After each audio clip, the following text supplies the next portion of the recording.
So part of the problem that we have right now is that most people that have purchased home within the last several years have rates of between 2.5% and 3.5%, right? Mm-hmm. So even if you, so we have an inventory problem because most people are pretty much locked into that rate. So if they were to sell their home, they're looking around, no one's selling, right? They can't improve their current living situation. And they're trading up to a payment that's easily 60% more than what they're paying now. So we have a major problem because who's gonna do that?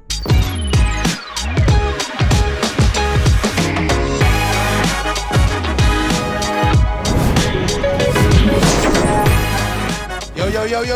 Yes, sir. Okay. What's up, boys? Shit. Look at this guest in the building. Yo, we got a special guest right I here, knew bro. it. If it was one person, it's you. Shit. Yo, what's up? Yo, today we got the one and only Mr. Rafael Reyes. At your service. Yo, we got our producers for that. Don't be clapping. No, but we're really clapping here. He's worth that much. We're really clapping. Thank you. I appreciate it, fellas. Thank you, man. Thank you for the warm up. Yo, Reyes, what's up, bro? So this is your second time here? Yeah. Yes. So our three listeners have heard you before, right? Now our audience went up. Our audience went up. We doubled our audience. That's 100% increase, bro. That's good growth. I'll take that. So it's your second time here, but on the first time on this capacity though. Yeah. Oh yeah, no, this studio was sick, man. Sick. You guys are blowing up. Oh yeah. I mean, these listeners are gonna go from 6 to 36 to I like that 72. Yo, by the way, we have more than 6 listeners. I just want to say that for the record. Okay. We have more than 6 listeners. You're the rookies. The rookie. Like, damn. Yeah, not even worth the toll. Yo, guys. Somewhere though, right? So we wanted to bring Reyes back because there was actually one of our episodes from season 1 that got the most engagement, a lot of questions. A lot of questions people were asking, awesome. But then we felt like, we really didn't dig in and, all the value that you could bring to the table that you have brought to us. Mm-hmm. So we wanted to bring you back, man. And, everything's going to shit, but now like the whole housing market is like a shit show, right? And maybe you could help us navigate it a little better, So let's start there. Yeah. What do you think about the current housing market and where do you think it's going? That's a great question. It's good to be back with you, brothers. I love you, brothers, every one of you. So I'll do anything for each and every one of you. Listen, it's choppy out there, man. It's a challenging environment. I mean, the main issue right now is that there's no inventory. I mean, aside from rates being the highest they've been since 2008, right? I was looking at the chart the other day. I keep going back real estate bubble, year, and I'm like, man, I have to go back to 2008 to find a 10-year Treasury note at the same level that it's at today, at 450 and change. So you got to go all the way back to 08. That's a long time. That's when I first got into business. Should we expect what happened post 08 to happen now? No, I don't expect that. Ralph, can you actually just explain a little bit about how the correlation between mortgage rates and the treasury notes? So sure. Just for our audience that. Yeah, no, absolutely. That's a great question, Jay. So basically what really determines mortgage rates are mortgage-backed securities, right? That's what's traded on a very private market, very difficult for the average consumer to look at, right? So the closest indicator that's publicly traded is a 10-year Treasury note, right? That's United States debt, okay? And that's readily available. You could see it to the minute, right? And you can find that on Yahoo, Wall Street Journal, Market Watch, whatever it is. So basically, rates are determined based on that, right? Loosely, but as close as you're going to find it. You add 250 basis to 350 basis points to that number, and then that'll be your rate. Pretty much. Like, not in a perfect sense, but that gives you a range. Gives you an idea. All right. So because the market is the way that it is, as volatile as it is, right? You mentioned something that not a lot of people mention, which is there's no inventory, which is also driving the cost of current homes up, right? The interest rates is what everybody talks about. Oh my God, interest rates this, right? But it's important for people to understand that there are still options, right? And not just to purchase a home, right? But for current homeowners, right, that are sitting on a bunch of equity, right? So like we've been hearing the term HELOC being thrown around a lot right now because I think a lot of the mortgage banks, right, are this is what they're promoting. This is the current product that's being pushed, right? So talk to us about HELOC. What is it? How can we use it? You know, and who has HELOC, right? Like who has that available to them? Just before you jump there, today, this morning, I was talking to the guys because obviously this was going to be put the guy on the blast right now, but stop texting me. Nah. So I get a text and it's like, hey, hello there, Gomez. Is so and so serviced by your not an insurance company, by your bank. Mm-hmm. Unlock your home's equity with our new 15-minute HELOC. Yep. Keep your current interest rate on your first mortgage while getting 2% cash back on credit card charges, consolidating debt, or funding home improvement projects. That sounds like competition. Yeah, nah. We playing our own sandbox. All right, so HELOC, what is it? I mean, I want to go back to the question of where you thought real estate was going, if that's all right. Of course. You know, is that okay? No, I mean, no. I think that's what people really would like to know. The facts. So part of the problem that we have right now is that most people that have purchased home within the last several years have rates of between 2.5% and 3.5%, right? Yeah. So even if you so we have an inventory problem because most people are pretty much locked into that rate. So if they were to sell their home, they're looking around, no one's selling, right? They can't improve their current living situation, and they're trading up to a payment that's easily 60% more than what they're paying now. So we have a major problem because who's gonna do that? Right? Like you probably won't sell your house even if you wanted to, because basically that next payment is going to be unaffordable. And that's basically the problem. Everybody's just locked into their mortgage rate, pretty much locked into their homes. And that's due to the Fed printing up all that unnecessary cheap money during COVID, you know, and now they've hit the gas and want to end the party, and everybody's still kind of, you know, trying to recover from the free money hangover, you know? So that's basically where we're at with that. So to answer your question, real estate is not crashing like it did in 08. Okay. These mortgages that have been written over the last several years are probably the best underwritten mortgages that we've had in the history of this country. Why? Because we're verifying income. We're verifying the money that you have in the bank, where obviously credit score is important. So, you know, these loans that were written are very good loans. So assuming we don't have a black swan event where there's massive job losses or economic problems that really affect a broad scope of people, you know, the market should hold steady because we just don't have inventory in the marketplace, right? So does that answer your question? In other words, you know, the loans prior to 08 were trash because they weren't correct. They weren't securitized correctly, right? They weren't underwritten. They weren't underwritten correctly. Non-stated. That's what they call it. After that, right? They, you know, I think that you worked in that. That's how he knows. Houses had like 7 mortgages, bro. Anyway. It was great. So, but after that, right? These are. It was easy. I was like, hey, these were loans. There's your keys. Go. Say no more. That were underwritten correctly. House. Yeah, sure. House for you. House forever. So good loans. Yeah. So that means that, you know, probably not a high rate of them are foreclosing or going into. Correct. Assuming someone loses a job. Right. Of course. You know, but like natural things that can happen. Death, right. You know. But not because they weren't underwritten correctly, right? Correct. Not because you were giving homes to people that couldn't afford them. Correct. Right. Yes. So we could assume that that's not going to affect the market. But I guess what we're talking about today is something completely different, right? Mm-hmm. Housing shortage. Houses for sale, right? The inventory is low, and because people locked in at lower rates, right? And it's like, why would I sell a house at a 3% to get into a house at 8 and 9%, right? Okay. So that's one reason. But we've spoken about new home inventories, right? Yep. Like builders. Yep. But there at the beginning of when this whole thing started, it was like that there was an excess of projected houses to be built, and not a lot of people to buy them. So like me as a developer, I have budgeted, 1,500 homes to be built this year, but the market is not what it was, right? Because people are not getting into these homes. So would that influx of new homes being built, that inventory?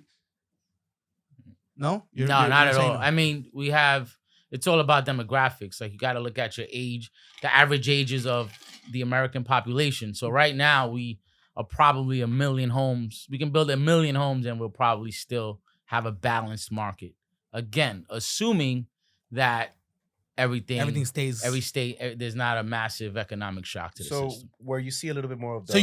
So we can't outbuild the current housing shortage. Correct. There's too many there's too many willing and able bodies to purchase, and there's not enough inventory out there. So even if so we can't outbuild that demand right now. Yeah, you cannot. So But the problem with builders, I'm sorry. So in other words, what I seem to be some of the problem right now that I'm currently seeing is some of the current homeowners right now are not able to sell their homes because of the rates that they probably got. They don't want to. Yeah, they shouldn't want to sell their homes. Yeah, they shouldn't want to sell their homes.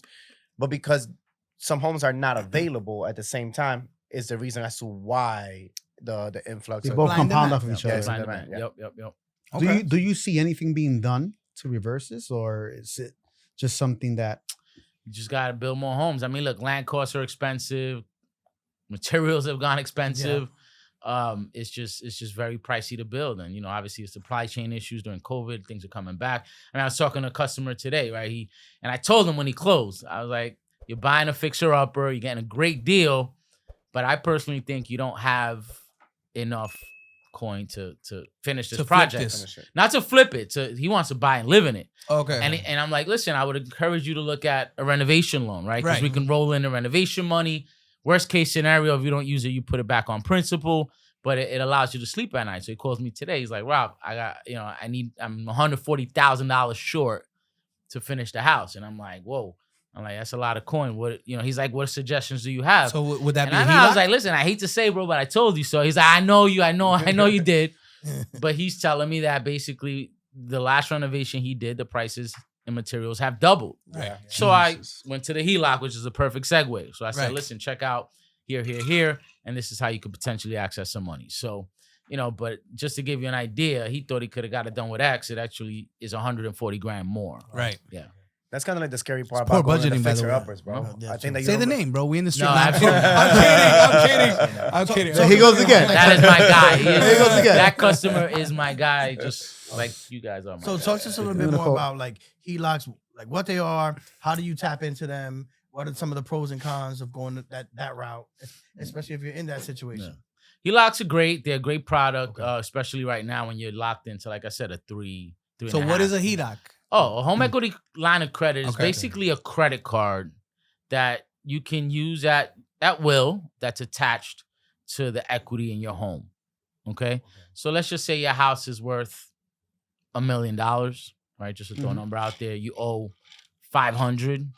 A bank will allow you to probably go up to 80% of the value. So you're 500,000 equity, right? Of the 500,000. Right. So you'll probably get a 300,000. I mean, maybe a little more, but let's just call it, right. So now you get a $300,000 line of credit. You don't have to pay on it unless you actually use it. Right. Okay. And it works like a credit card. You get a checkbook. You can write a check, buy something cash. So it works like cash. Credit card, but it's also like cash. Correct. Okay. But you're only going to pay interest on what you use. Correct. Now, question. So what if you use it? So you got a $300,000 line of credit. You use $20K. Could you pay back $20K and have your original $300K back? Correct. Okay. It works like a so credit once you card. already have a line of credit, the HELOC, it can never be taken away, or you have a time limit. I mean, the banks could Does it have shut an down the expiration? HELOC on you. Yeah. So HELOCs have different programs, but typically the first 10 years are considered interest only. So you only pay the interest on what you owe for the first 10 years. And then you have 20 years to pay back the rest. The 20 years are principal and interest. Gotcha. Well, what's the average interest rate on a HELOC versus it being? I actually not wanted pretty. to get into that because I was also seeing that like interest It's rates not on pretty. HELOCs. Yeah. Interest rates on HELOCs. They also like they follow the market, so they're They variable, fluctuate. right? Correct. Yep. So they're not fixed interest rates. Nope. Okay. So because I saw two scenarios where it could be fixed or it could be. Yeah. There's loans that are fixed, Right. That's and a loan. HELOCs that follow, follow basically prime. All right. So let's say Before that, have these products been around for a very long time, or have they just Always, initially yeah. been? Yeah, they've been around. no, they've been around. Yeah. So let's say you're sitting on quite some equity now. Let's say you purchased a home 5, 7, 8, 10 years ago, right? Yep. Or more. You're probably sitting on a lot of equity in your home, right? Because Yep, likely. the market has skyrocketed, right? Because of everything that we spoke about already. How do you know, or how should you approach a HELOC, right? Because now you have access to this quote unquote cash, right? What should you do when you sit down and say, is a HELOC the right thing for me, right? And what are some things that you should use a HELOC towards, right? Like should it be for home renovations? Should it be for a big purchase, et cetera, et cetera? Like, what would you recommend for somebody sitting on some equity right now? I mean, it's all relative to what that money's gonna cost you, right? So let's just call HELOCs right now 10%, 10.5%. Okay, now when you do the math, that's where they are. The good part about doing a HELOC and the fluctuation is just right now that 10.5% because of where prime is, right? But if we see any rate improvement, that's gonna go down. Once you lock into a HE loan, they typically add a higher margin, so you're locked into that payment for the life of that loan. So that's why HELOC, even though the rate is ugly right now, it's you got some improvement. So it might actually be a good way to seg your way into utilizing it for like maybe buying another property or something. You could. I guess buying an asset that's gonna so I want him to answer those things. Yeah. What do you? You say you could. Well, but is it wise? It depends. It's a numbers game. You know what I'm saying? 1 + 1 = 2. So what's the money gonna cost you for borrowing against this HELOC, and what's your return on capital for whatever investment you're buying, right? So it's just basically a math equation, and does it pencil out? So I'm gonna give you a perfect example. I'm just gonna throw it out there. Right? Yeah. So let's say I bought a home in 2017. Yep. I'm sitting probably about $300,000-$400,000 equity line. I take a HELOC for 250 and flip it into another investment property, or my dream home, for instance. Yep. Now it's just gonna boil down to how much I gotta pay on that HELOC, right? And what the mortgage may be on that investment. What the new mortgage is, and do the numbers. And Well, I would actually, if you're gonna do a HELOC, I would probably add a little bit because remember it fluctuates. So I would actually add something to that just to kind of give yourself a buffer. But ultimately, it's the same. It could be one it's of the those same scenarios, thing, man. You gotta. But I'm seeing it this way. So, for example, you're taking, let's say, that loan to purchase a new property, right? You're paying 10% on average on that loan or that HELOC, but then you're also paying right now the interest rates. What are we now in interest rates? Well, right. Well, that's why he's saying that's Yeah. a numbers game. Yeah. Like, does it make That's sense? 17. No, because Well, the only reason you do a HELOC is, like I said, most people right now have rates in the 3s. Let's call it. So now you're not gonna disrupt that $400,000 mortgage balance at 3% to do 10. Now you do the average, and the average is probably 6.5, 7. Right. You know what I mean?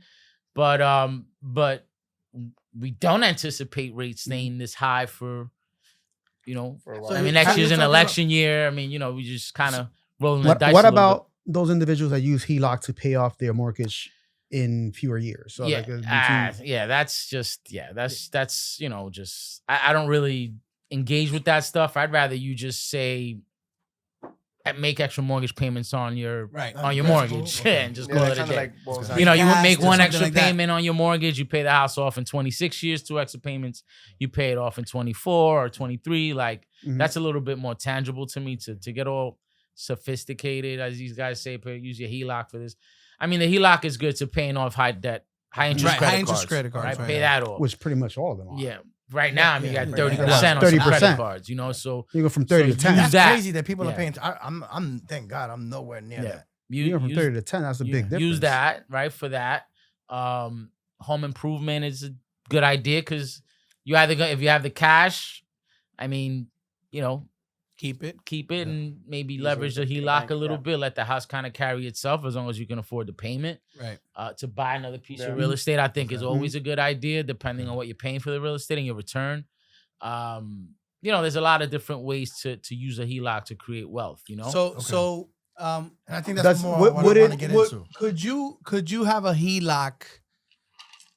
Do you have to get a HELOC from your current mortgage service provider? Or you could go with a completely different bank? Yes. Okay. Is there something where you can like shop around and actually have them compete against each other to give you maybe better? I mean, they're not going to compete against each other, but you can find the best. Yeah, so you can look shop around and get the best rate. Yeah, some banks give you like introductory offer, like prime -1 for the first year. Right. And what does that mean? Like let's say right now, the average, just to keep things simple, the average rate is 10%. Right. They might come in at 9 for the first year. Okay, gotcha. So it's kind of like when you get the new credit card, they're like, "Oh, we're gonna give you interest free, for balance transfers for the first year." Yep. Okay. Yep. And in terms of it affecting your credit score, is it the same as? I think it's tied up to your credit, right? It's they gotta run the considered, credit, yeah. So yeah, qualifications, right? So, Yeah, yeah, qualifications are a little bit harder because now you're talking about a second lien position, Right. Okay. and banks, you know. So you got to be obviously, so you still look at debt to income. they're You going to still be a look at little credit bit score. stricter with that stuff because, you know, if God It's a forbid second something mortgage, goes wrong, yeah. it's a second mortgage, Right. and they're likely not to get paid if, Got you know, it. people lose equity. And people are probably going to pay their high first rates. mortgage first. Yeah. Correct. Yeah. So that's Now let me right. ask you in the case of a death, like how does it work, right? Let's say the person takes out a HELOC, 7 years go into it, and the person, you know, utilize the entire line of credit. Mhm. What happens in the Same case as of your a death? credit, your Like, your so- your If you what? estate. If you die, Yeah, like if Yeah. the person what are you dies, planning over here? No, no, I'm just saying. Like, I'm curious in that extent. Like, It's attached to the house, dude. You Yeah, can't. it You is. can't. You can't. Oh. Yeah, So if the house, it's a right, loan you on sell the house. that Yeah. they get their money. Yeah, that's- the state. What will are you have trying to do, bro? The state will have to yo, deal why with- you look at me like I'm a scammer, bro? That- Kind of question. So, is that? so I'm gonna fake my in your death. expertise, like, who are you really recommending HELOCs to? Like, I mean, look, we do don't the. do it to buy a Bentley and shit. Yeah, no, Right. definitely you're do gonna- not buy an under. Unless you're gonna rent it asset. for music videos. Yeah, right now a HELOC. Wait, that was important, and Yeah. we were all talking. I want you to repeat what you just said about. Why are you Yo, the Josh, closest damn, one, bro? Josh. Get the fuck outta here. Really? You serious, bro? Oh my god! That's a Hey, no. Get out the studio, bro. So you mentioned like not to purchase a depreciating asset with Asset. it, right? Yeah. So I know what we were all talking about. I wanted to make sure that like, can you talk a little bit more about that? Like, what I want to make sure people understand that, and then we'll go into the. Yeah, I mean the key features of a HELOC, again, credit cards. Okay. Buy an asset to be able that's going to potentially generate income Okay. that is above and beyond the principal and interest payment of that HELOC, Okay. right? So don't forget that the first 10 years is interest only. Mhm. You know what I'm saying? So it's great. Like the payment will be very low, but then after the 10 years, let's just say you do all that 300 grand and you've been paying interest only for 10 years. Now you got to pay off the entire mortgage balance in 20 years. Right. So now that payment's going to skyrocket. You know what I mean? So you really want to be mindful of that, right? To pay off a $300,000, loan in 20 years, the payment's going to be up. But you can Now- modify it too, right? You could pay more. Yeah, you could make extra. You could pay it off the next day. There's no Now- penalties for that. I Well, no. there are products that have penalties. There are No, products no, that no, don't. no. HELOCs typically don't. Oh, Yeah. with HELOC. So I'm Yeah, talking yeah. like Oh, in no, mortgages. HELOCs, Okay, yeah, okay, HELOCs. okay, Yeah, okay. HELOCs typically don't. Okay. So yeah, I mean, credit cards. I mean, purchase another asset, make an investment. Look, right now you got money market funds giving you 5.25%. You know what I mean? So really, when you do the math, if you smart with your money and you park it in a place that's good for an emergency, somebody loses a job Right. or something, right? Like you have that money there to be able to carry you to the other side. So Nice. let's. I want to kind of highlight this. You have a HELOC. You have $300,000 in equity. Yep. Have a HELOC. I can take that money and park it into a high yield money market Yeah, of or a course. savings account. Absolutely. That can pay up and the- get interest off of, and then now I'm charging interest. I'm getting interest on that $300,000. Yeah, I mean, you'll get 5, but you're still paying 10. I'm paying so 10, the yeah, arbitrage but is but you, 4. but you could technically You could do that. You yeah. could do things. So like that money basically cost you. Yo, Jay, 4%. don't go loan sharking the 300K in the street. Why You you already too know in my head. Jonathan, guys, I kid you not. Tomorrow's first call, Jonathan. Yo, I was thinking about this, guys. I'm gonna do it. I'm gonna call Ralph. I think I'm gonna pull the plug on this no, one. don't do it. This guy is risk. My High risk tolerance for nuts. risk. All right, Yeah. so go. No, I was just gonna ask, is that something that you do? What? Or What, loan shark? Nah, bro. That's rape. HELOCs, right? Yeah. HELOCs, is that something that who In New York, we're not big in the HELOC space. Outside All right, of but New let's say York, somebody in New York wants to get a HELOC. Can they Yeah. contact you? they could, and I'll guide them in the right direction. Okay. Yeah, All right, cool. Yeah. So Is there a specific reason as to like why the Mortgage banks. Yeah, the difference on the states, like you just mentioned, in New York, not necessarily, but in the state like maybe Risk. Nevada, Connecticut, Yeah, I Texas. mean, every state has different. What's the right word? Regulations. Compliance and rules. Gotcha. So New York happens to be, we love New York, but it Yeah. happens to be I one of the don't know, bro. toughest states when it Yeah. comes to Regulations. compliance. and All right, so What we about spoke about- Jersey? Jersey's actually F not Jersey, bad, bro. There you go. Even though I Move can't to stand Jersey, going guys. to Jersey, but Nobody None going of to us Jersey, do. bro. None of us do. I get lost every so time I we, go to so we Jersey. spoke I'm like, about what this whole thing from the point of view of the sellers or the would-be sellers, right? Like, I don't want to sell because I'm locked in. Yep. let's talk about from a buyer's perspective, right? If I'm in the market today and I see low inventory, I see balloon house prices, right? Like, probably, houses that have increased a bunch in 12 months or 16, 18 months, right? So, so the prices of the houses are going up. The interest rates are not in my favor. What should I do? Should I take a step back and not and retire from the market, or should I say, hey, let me get into? Yo, what happened? Why are you stopping, bro? or should I say, hey, look, let's let me push through. I'm in the market. I can do it. Let's go. So, what would you recommend to somebody who's looking to jump into the market or who's currently in the market? Yeah, but before you even answer this, didn't you send me something like that about Barbara Carter? Let him answer the question. I know where you're going. Okay, go, bro. He sent me the same thing every time. I'm like, I ain't listen. I always preach patience, man. And I mean, at the end of the day, we have to be mindful of what that monthly mortgage payment represents. Throw rate out the window, throw price out the window. What kind of impact does this have on your monthly budget, right? Are you going to have to sacrifice? What do you need to sacrifice to make these payments work for you? And everyone, the answer to that is different for every family. Okay. You know what I'm saying? I always say stay vigilant, get pre-approved, be prepared, because you never know when the deal falls from the sky, right? And if you're not prepared, you're not going to be able to take advantage of it. That's why I like HELOCs, because if you have it, right, me being an investor, I could write a check to make something happen. You know what I mean? And secure the deal versus now scrambling and waiting 30 days. So would you say, is it a good idea, like if you have a decent amount of equity, absolutely, have it just sit have it ready. there, have it there, ready. Correct. Call Rob tomorrow morning. I like that. So yeah, because it doesn't cost you anything to have it. It doesn't cost you to have it, and as long as you don't use it, you're not making a payment. Correct. Now, you know how like so with credit cards, right? I know everyone here knows this, but sometimes if you don't use it after a certain amount of time, they're like, "Oh, but you're gonna shut it down. You're not using it." Is that a possibility? The banks have been known to close your HELOCs down. Yes. So what would you say? A year, 2 years, 5 years? It really depends, man. Like it's hard to say. You'll just get a letter, but they've done that. In years past. Use it to go grocery shopping. Bro, not even listen.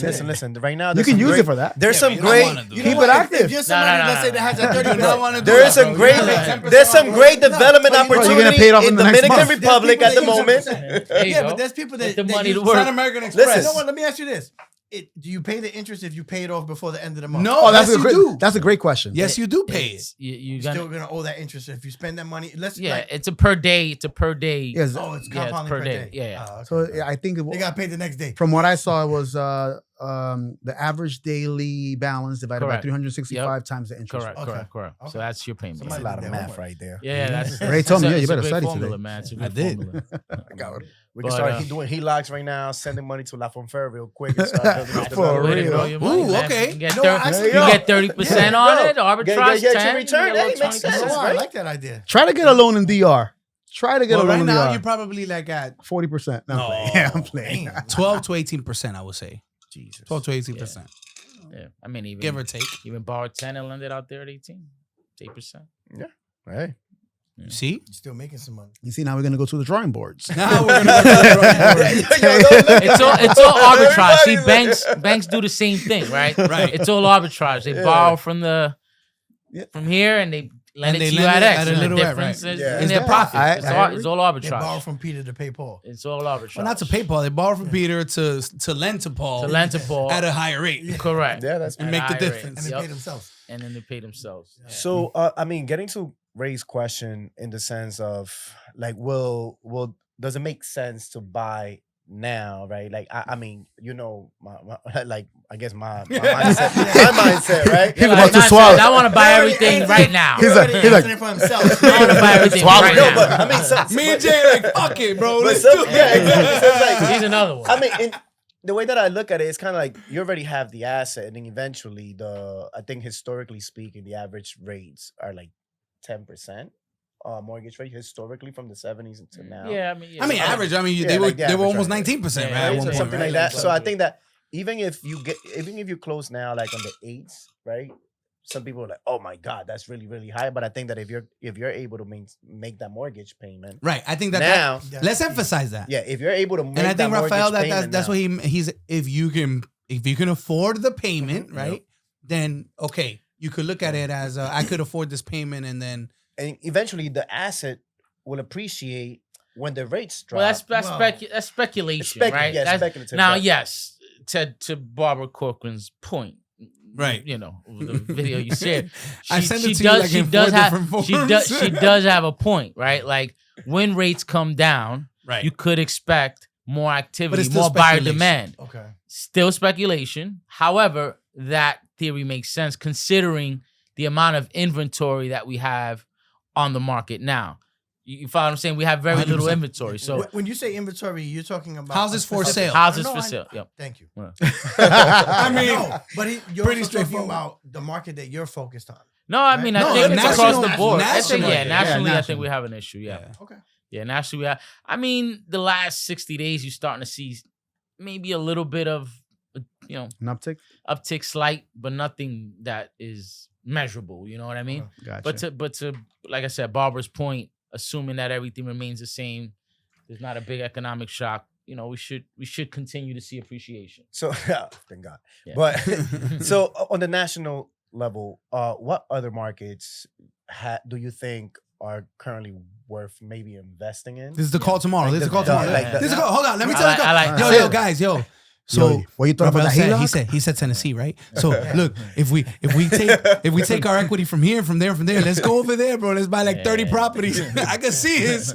I love it. I mean, I think Nashville is pretty expensive. It's pretty. I'll tell you, I'm going there next week. So but because I think that it's for the most part, like you identify areas in which employment is consistent, right? Mm-hmm. And there's like a market for it. So is there any states that you currently have seen with clients moving to those states, or personally like buying investment properties in different states? Would you be able I mean, I personally like what you're doing in Connecticut. Mm-hmm. You know, I think the Connecticut is undervalued in some ways. Mm-hmm. You know, I think it's close, right? You can get there from the Bronx. Mm-hmm. It's manageable, right? Because you can manage a product. You don't have to drive or worry about hiring a management company. Mm-hmm. And I think the numbers make sense, you know, as long as you buy in certain, I don't know, B, C classes. I don't know what the A class is, but, you know, your class is great. It really depends on how much return you're looking for your capital. You know what I mean?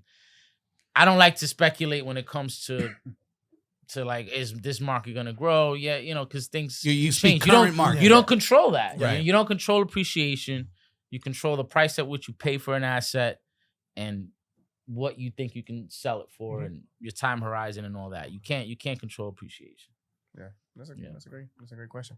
Now, in terms of holding or selling, what's your take on the property? Like, let's say if you're looking for a person that's looking to invest into real estate, right? Do you believe in the short term, like I'm gonna flip this property and keep on doing the flip, or do you think, you know what, I'm just gonna long term the property? I mean, I like to flip homes. That's what I like to do. I mean, I'm not into being a landlord, especially in New York. And leave that one. That's another pod. That's a conversation for a different podcast. But yeah, I mean, I like to kind of see something. I like short windows if possible. So get in, get out. You like the exit strategies to be visible. To be very clear. Yeah, let's just get in, get out, and if we screwed up, at least it's a little bit of pain, manageable. Not a lot of pain. Not someone staying in your house for 2 years. You're not going to sit on an option for 2 weeks, exactly. right? Let's get in, let's get out, and whatever. Yeah, correct. So that's what it is. Crazy. But yeah, it's real estate's like a tree with many branches and many. You know, there's so much you could do with it. Cool. And so final thoughts. We're here, but we're gonna do these final thoughts a little different. All right. So our final thoughts will be here in this way. Final questions from us, and then final thoughts from Ralph, and then how can people contact you? So Jay, final question, brother. Final questions. All right. Over the course of the past 2 years, as the market has changed, right? You probably saw a little longer than 2 years, maybe 3 years. There was an influx of people doing refis, and now probably about 18 months or so, there was more refis out there, right? So refis now it's like, refis is done, right? So which is there any process, like which process would you probably recommend if the rates were similar, right? HELOC rate and refi rate, which process would you recommend being better for a client looking to have some cash? Not a refi. Yeah, I mean, it really Like you're depends. talking about like a cash out refi Yeah, like a versus, cash out versus refi. a It HELOC. really depends on Versus what. HELOC. my question. It really depends. It really depends on what your first mortgage interest is and what you owe, right? Mhm. Like you would have to really run the numbers to have So, the right answer for that. but if you do a cash out refi, now your whole loan goes under a new rate. It's like Yeah, you're buying a yeah. new house, Yeah, so yeah. it makes. Okay. You're And not only that, Interest you're rate doing and that you borrow So entire like, more. let's say you have a mortgage locked at 3%. Your whole mortgage, you owe $700,000. Yeah, but I think that And that's a then you little say- unlikely to happen. But let's say that you have a mortgage at 8, right? At 8.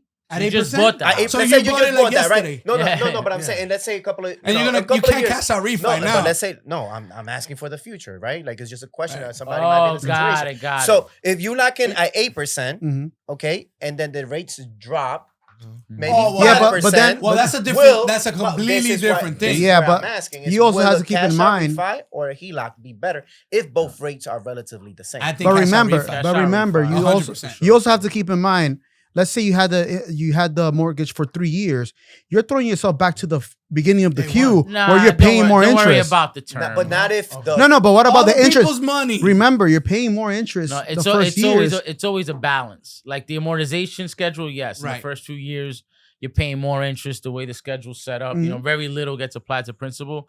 But get away from I have a 30-year sentence Right. with this mortgage. Mhm. It's a balance. If you can accelerate payments, that You balance will accelerate go down payment, right. quicker. You know, you really gotta. That's the problem with a lot of the mindset. Oh, I'm going back to 30 years. I only got 15. No, you still only owe 200,000. Just adding closing costs, and that's it. Exactly. I didn't know. Exactly. You know what I'm saying? but some it's not people like- don't understand that, right? Nah, they Because don't. it's like Most if- people if- don't. Most 90, a lot of people don't. Our We just communities brought it to don't. clarity. Our community Because our community definitely I was does going to not. say This is that. the thing. Like, I Yeah. want to pound this shit and I want to get get it rid of over it. with. As, And well, also, I mean, you gotta- I want to Yeah. pound it in the sense of. But that's And, also and why also we have keep in rivalry. mind something here, gentlemen. I want you guys to kind of hear this because people want to be mortgage free, but now we got to really reevaluate what we're looking at. Right. Mhm. You have a mortgage that's 3%.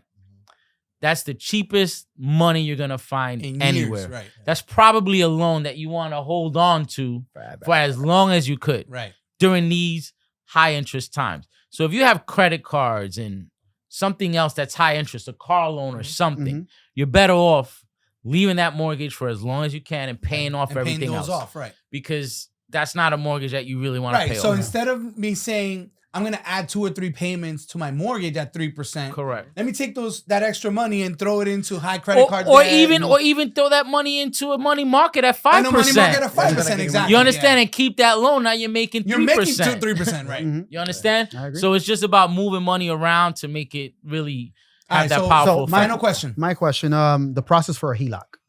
What's the expected time to get approved and the time? Probably like 30 days. I mean, it's Oh, the wow. same process like Okay. every mortgage. I mean, you got to qualify. They look at income, appraisal. Right and, I before mean, 30, Thanksgiving, 40, I already, 30, 40, I 30, already 45 know, days. I already know what's happening. He said, I'm getting this HELOC and I'm going to Yo, Josh, final question. Well, so you talked a little bit about like the lack of inventory, right? So, well, could folks then maybe use that money? Well, you already answered the question, but to maybe invest in developing other, like buying land to develop other property. So that's something that someone can do with that. You if could. They can afford both the mortgage and then the interest on that. payment. Yes, So that's you something could. else That people have to take into actually, I consideration. think Buying it's a- property it's- abroad. Hey, wait. You had your That's final it? No, question. this is a very This the important- problem with the but street, this is a bro. very This important the one. problem in All the right, street. Rob. Hey, ding, ding, ding, ding, ding. All right, Ralph. We Look, have to get a talking stick. let me. Yo, this Tomorrow, is crazy. So It's not your tomorrow's time. right in is going if to be there's rough. a HELOC and you buy a land Yeah. and you bury one of your family members Oh in yeah, that look. land, Now you're Back to talking the- about. So You now, don't- now you're That's talking a about whole taxes other and episode. cemetery. now you don't That's a have to. whole You other don't have to pay episode. the land back, but do you have to pay the HELOC? What are you still have talking to buy. about, bro? Listen, any It's a death, loan. It's It's a a- loan. You gotta Yeah. pay it back. All right, my final question. So, you briefly spoke to me about this, but I completely have no idea on what it is. But like maybe quickly, and maybe it could just be like where you come in at a different time to explain it further. But I have the cash to purchase a home today. Cash. Cash, Got it. right? Yep. But there's a product where so that I can be competitive in today's market, right? Because low inventory causes more demand from the small percentage of people that are in the market, right? So $500,000 house, He said million real quick. Yeah. $500,000 house. No. I have the cash. I'm gonna say, can I pay cash at close, cash to close, give you cash, 500K. Look, I'm closing. I'm going to give you the deal. I'll close in 15, 30 days.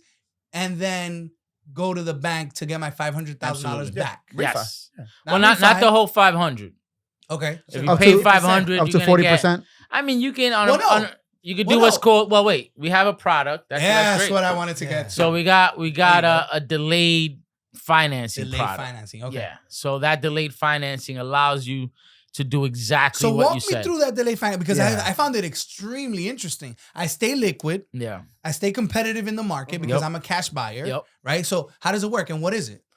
Basically, you're gonna buy cash, like you said, right. And within 30 days, you're applying for a new mortgage, and you're pulling out all the equity that you've initially invested. Now we're gonna have to look to see where that cash came from. Like you're not just gonna say, "Hey, I've dropped off a bag." Like it's gonna have to be in the bank. Right. I just found it. Here's the cash. I'm coming back with more. It showed up in my front door. But as long as you had it in the bank, we're gonna want to see for 2 months. You're gonna have to want to see the money there. So I have the money in the bank for 2 months. I got the 500K cash, but I want to stay with the liquid because I'm a businessman, right? Of course, absolutely. I want to buy this house, but I want to be competitive, so I want to be a cash buyer. Perfect. To this closing. Great scenario. So I could say, "Yo, Ralph, I want to do a delay financing here." Yep.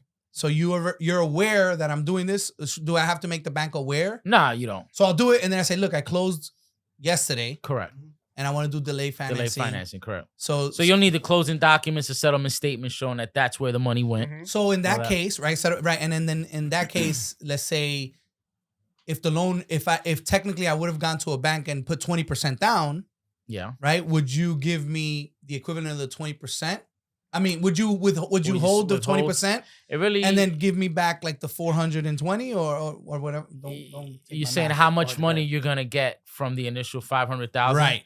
Can I get the full 500 back? You're still gonna subject. Yeah, you're gonna. There's gonna be some expenses there, and there's probably gonna be some loan to value. So what if you're not gonna like get the whole 500, but maybe you'll get. But what if 90%? Okay. Of it, depending on how much. Right.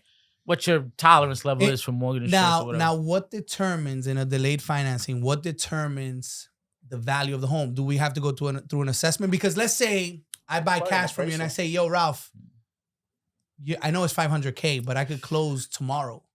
I'm gonna give you 420 cash. So now I have $80,000 in equity, technically. Mm-hmm. So could I say, let's appraise the house and it appraises for 5 and change, and then I get more money back?